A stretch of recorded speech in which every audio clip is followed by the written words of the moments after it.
to get into credit card debt. If this terrifying ASIC credit card clock thingy is anything to go by, Australians are in around 31,799,545,827. Forget it, we're in a lot of debt. Every year, the Consumer Action Law Centre receives thousands of calls from people who are in over $10,000 worth of credit card debt. And each week they receive a call from someone who's in over $100,000 worth of debt. Australians cough up around $6 billion a year in credit card interest. So it's no surprise the banks are always creating new credit card offers to lure you in. With perks like insurance, points, cashback, concierge services, airport lounge passes, or entertainment offers like tickets to Kirsten Drysdale Sings the Consumer Law.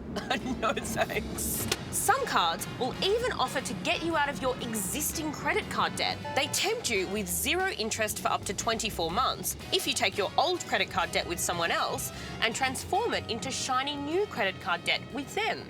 What I really needed was a break so I could get back on top of things. That's why I transferred my credit card balance to a St George Vertigo card.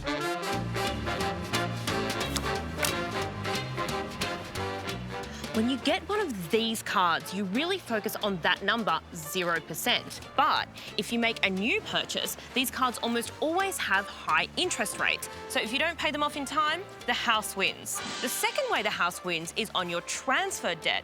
If you don't pay this off entirely before the interest-free period expires, you'll revert to paying very high interest. In fact, the average reversion rate on these cards is 20%. But we don't tend to pay attention to these other interest rates, and they're the ones that will land you deep in the red. And I bet you're thinking... Not me! I bet I do the right thing and pay it off in time. And you're not alone. People tend to think they can game these cards by paying them off in time, when in fact we're more likely to keep borrowing at a very high interest rate. It's called the optimism bias. Sir, it's my duty to inform you that only one person in a million will win this game. I'm one person. Deal 'em up, Larry!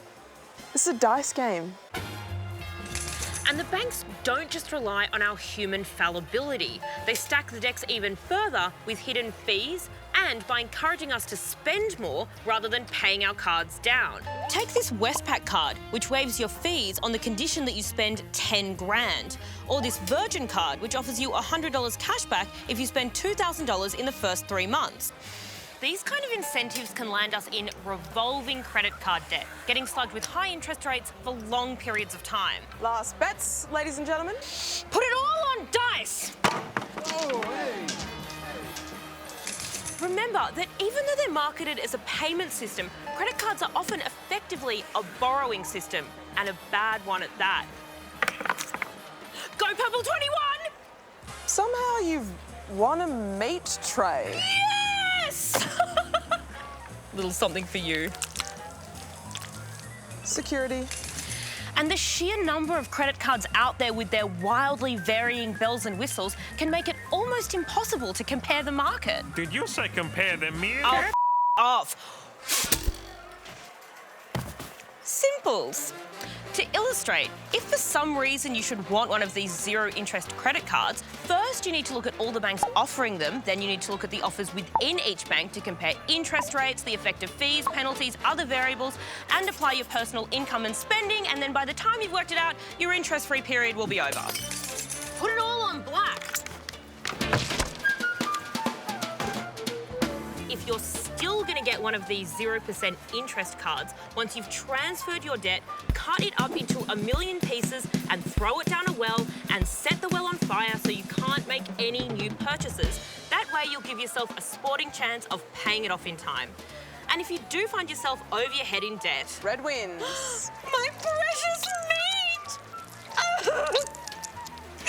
Visit Financial Counselling Australia for free, unbiased advice. I lost everything.